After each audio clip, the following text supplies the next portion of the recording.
36 orders ప్రకారం schedule కులాలు అంటే సామాజికంగా అంటరానితనాన్ని అనుభవిస్తున్నప్పటికీ ఈ ఆర్డర్ పారాగ్రాఫ్ 3లో బ్రిటిష్ ప్రభుత్వం ఒక అత్యంత వివాదాస్పరమైనటువంటి విషపూరితమైన నిబంధనని చేర్చింది.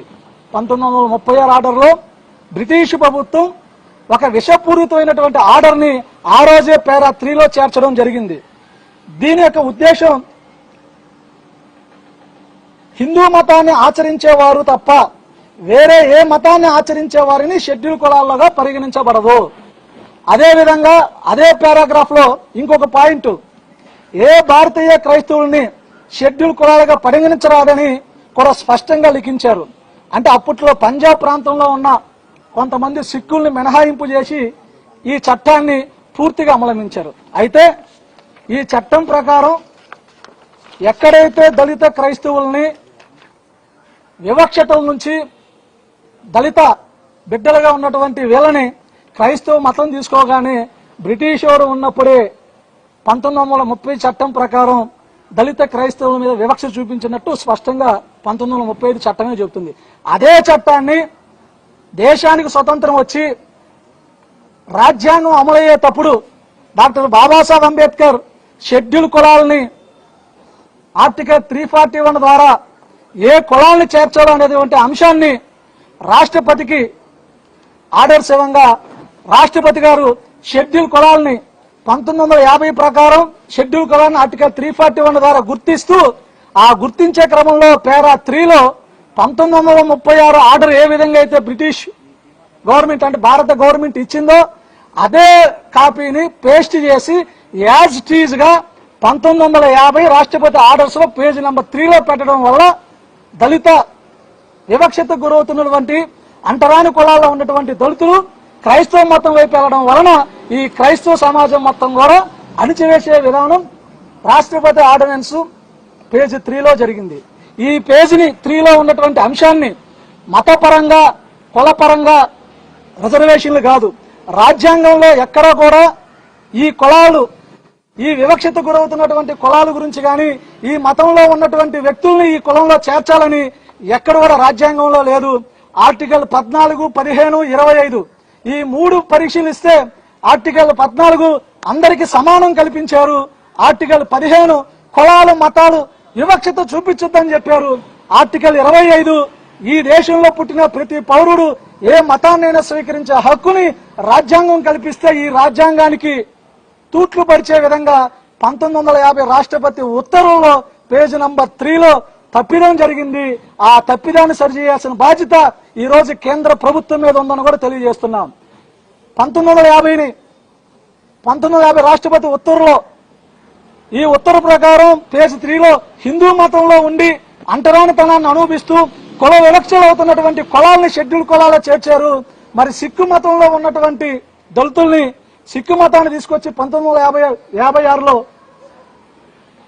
ఎస్సీ కింద చేర్చడం, అలాగే 1990లో విపి సింగ్ గారి మండల కమిషన్ ద్వారా బౌద్ధ మతంలోకి వెళ్ళినటువంటి దళితుల్ని తీసుకొని వచ్చి ఎస్సీ హోదా కల్పించినప్పుడు ఈ భారతదేశంలో రాజ్యాంగం ఇచ్చినటువంటి హక్కుల ద్వారా ఆర్టికల్ 14, 15, 25 అనుసరించి ఈ మూడింటిని దృష్టిలో పెట్టుకొని 2 కులాలను ఆర్టికల్ 341 ద్వారా ఆర్టికల్ 342 సవరణ చేసి పార్లమెంట్ ద్వారా ఆ 2 కులాలకు ఎస్సీ హోదా కల్పించినప్పుడు ఈ భారతదేశంలో అణిచివేతలకు గురవుతున్నారు. కులం నుంచి మతం మారంగానే వివక్షత మారలేదు.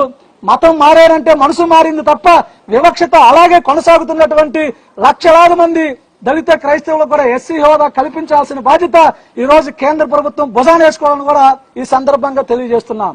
అయితే 2004లో యూపీఏ ప్రభుత్వం ఒక కమిషన్ నియమించింది.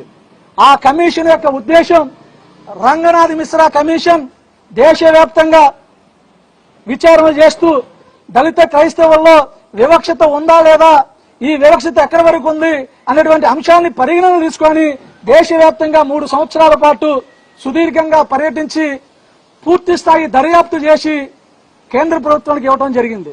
2007 నుంచి 2009 దాకా అంటే దాదాపు 2 సంవత్సరాల పాటు యూపీఏ ప్రభుత్వం ఈ అంశం మీద మాట్లాడకుండా ఉంటే ఆ 2 సంవత్సరాలు కూడా దళిత క్రైస్తవులు అనేక మంది పోరాటాల ద్వారా పార్లమెంట్లోకి పెట్టడం జరిగింది. పార్లమెంట్లోకి వెళ్ళిన మరుక్షణం ఈ నివేదిక పార్లమెంట్లోకి వెళ్ళిన మరుక్షణం అప్పుడు ఉన్నటువంటి ప్రతిపక్షాల్లో ఉన్నటువంటి ప్రధానంగా ఉన్నటువంటి బీజేపీ పార్టీ ఈ నివేదిక రాగానే బీజేపీ పార్టీ దళిత క్రైస్తవులకు ముస్లింస్ కు ఎస్సీ హోదా కల్పించాలన్న సిఫారసును రాజ్యాంగం విరుద్ధమని వాదించారు. అంటే ఇప్పుడు దళిత క్రైస్తవుల కోసం కమిషన్ వేసామంటున్నటువంటి బీజేపీ పార్టీ 2009లోనే పార్లమెంట్ లోకి బిల్లు పంపిస్తే బిల్లు తీసుకోకుండానే వివక్షత అని చెప్పి వ్యతిరేకంగా చేసింది. ఇది కేవలం మైనార్టీల ఓటు బ్యాంకు రాజకీయ కోసమైన సభలో తీవ్ర స్థాయిలో కూడా బీజేపీ పార్టీ మాట్లాడటం జరిగింది.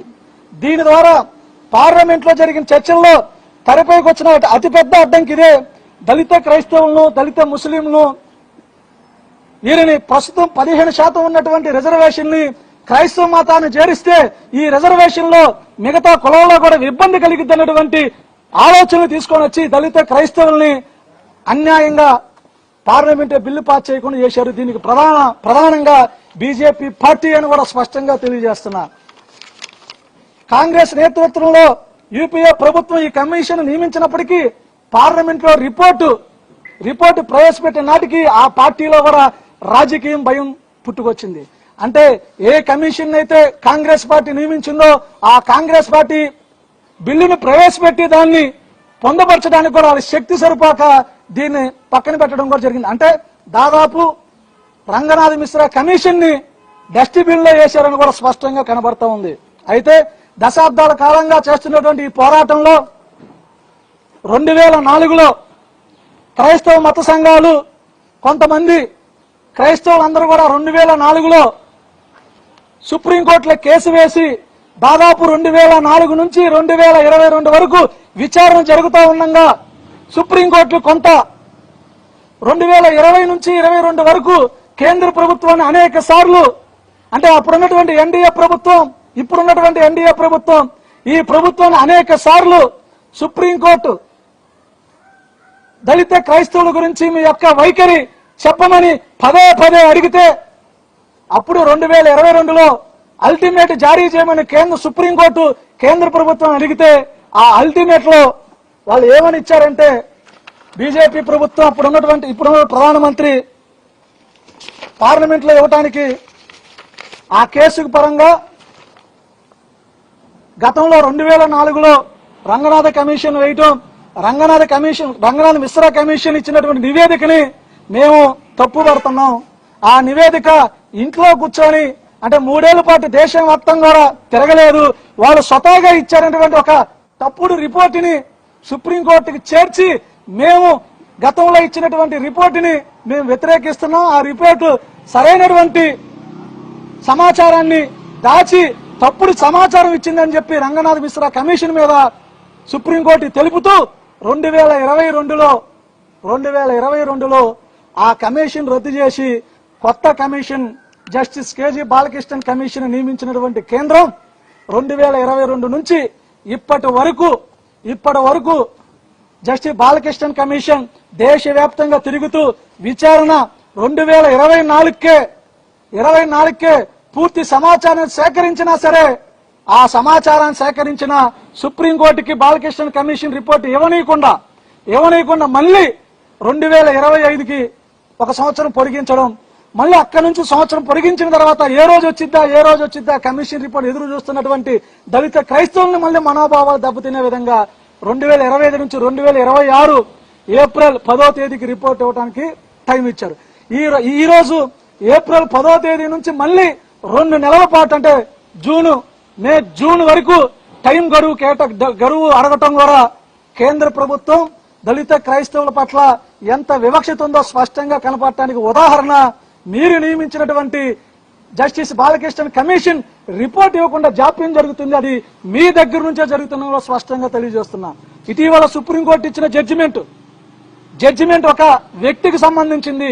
ఆ జడ్జిమెంట్ ప్రకారం చింతాడ ఆనంద్ అనేటువంటి వ్యక్తి ఒక క్రిమినల్ కేసు గురించి కొంతమంది అగ్రవర్ణాలకు చెందిన వ్యక్తులు దాడి చేశారని కేసు కడితే ఆ కేసు కట్టినందుకు హైకోర్టులో ఎవరైతే నిందితులు ఉన్నారో ఛాలెంజింగ్ తీసుకున్న హైకోర్టులో వేసి ఇతని మీద అట్రాసిటీ వర్తించదని వాదిస్తే హైకోర్టు పూర్తి స్థాయిలో విచారణ జరిపి ఆనంద్ అనేటువంటి వ్యక్తి దళితుడు కాదు, ఇతను క్రైస్తవ మతంలోకి వెళ్ళాడు కాబట్టి ఇతని మీద కుల వివక్షత లేదని హైకోర్టు సైతం ఈ కేసును కొట్టివేస్తే చింతార ఆనంద్ ఈ కేసును ఛాలెంజ్ తీసుకుని సుప్రీంకోర్టులో కేసు వేయడం జరిగింది.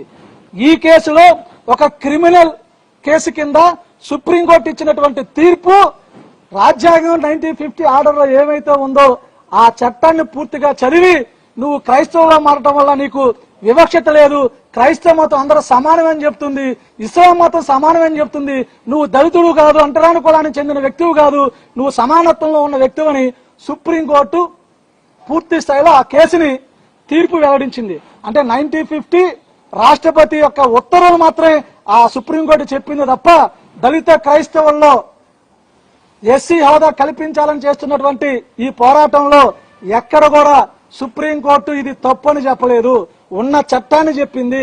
2004లో ఉన్నటువంటి కమిషన్ రంగనాథ్ మిశ్రా కమిషన్ ని ఆ రిపోర్టుని పూర్తి స్థాయిలో ఏ విధంగా అయితే ఆ రోజు అందించారో అదే విధంగా ఇప్పుడు 2004 నుంచి 2022 వరకు సుప్రీంకోర్టులో జరుగుతున్నటువంటి క్రైస్తవులు ఇచ్చినటువంటి పిటిషన్ 2004-180 కేసు, ఈ కేసు ఇంకా పెండింగ్ లో ఉంది.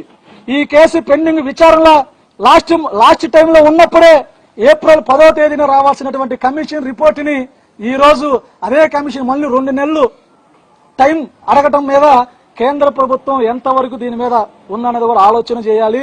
తప్పకుండా కమిషన్ రిపోర్టు 2 నెలలు టైం కాదు, తొందరగానే సుప్రీంకోర్టుకి అందించే విధానంలో బీజేపీ ఎన్డీఏ పార్టీ ఈ దేశానికి ప్రధాని మా పెద్దన్న మోడీ గారు భుజానేసుకొని తప్పకుండా ఈ కమిషన్ ని సుప్రీంకోర్టుకి ఇచ్చే విధానంలో చేస్తూ గతంలో సిక్కు మతాన్ని బౌద్ధ మతాన్ని ఏ విధంగా అయితే మార్చారో పార్లమెంట్ లో చట్టం చేసి సవరణ చేసి మార్చారో అదే విధానంలో ఈ రోజు దళిత క్రైస్తవుల మీద నిజంగా మీకు విశ్వాసం ఉంటే క్రైస్తవులు కూడా అనర్హ్యవేతలకు గురవుతున్నారు అనేటువంటి మీకు తెలిసిన నిజాన్ని తప్పుదోవ పట్టించకుండా దళిత క్రైస్తవులకు కూడా న్యాయం చేయాలంటే ఈ దేశానికి ప్రధానమైనటువంటి మోడీ గారు పార్లమెంట్ లో సవరణ చేయాలి.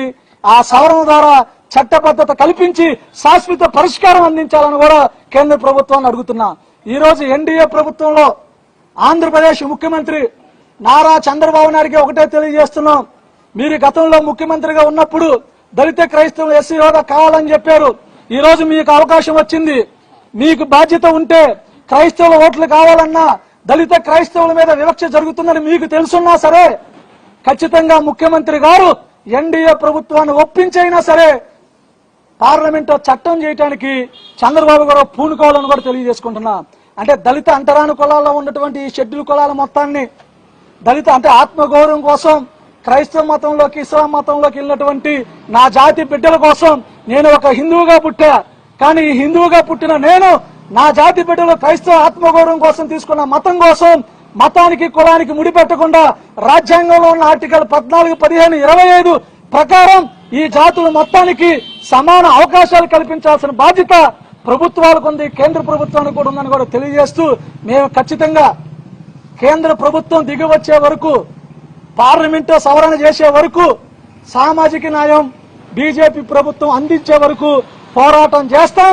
ఖచ్చితంగా రాష్ట్ర ప్రభుత్వంలో ఉన్నటువంటి ముఖ్యమంత్రి గారు కూడా తన వైఖరి స్పష్టంగా చెప్పి ఎన్డీఏ కూటమి యొక్క ప్రధానమంత్రిని మాట్లాడి ఈ వివక్షతల నుంచి దళిత క్రైస్తవుల్ని నెట్టకపోతే చంద్రబాబు గారి ప్రభుత్వం మీద కూడా పోరాటం చేస్తామని కూడా మీ అందరికీ తెలియజేసుకుంటున్నాం.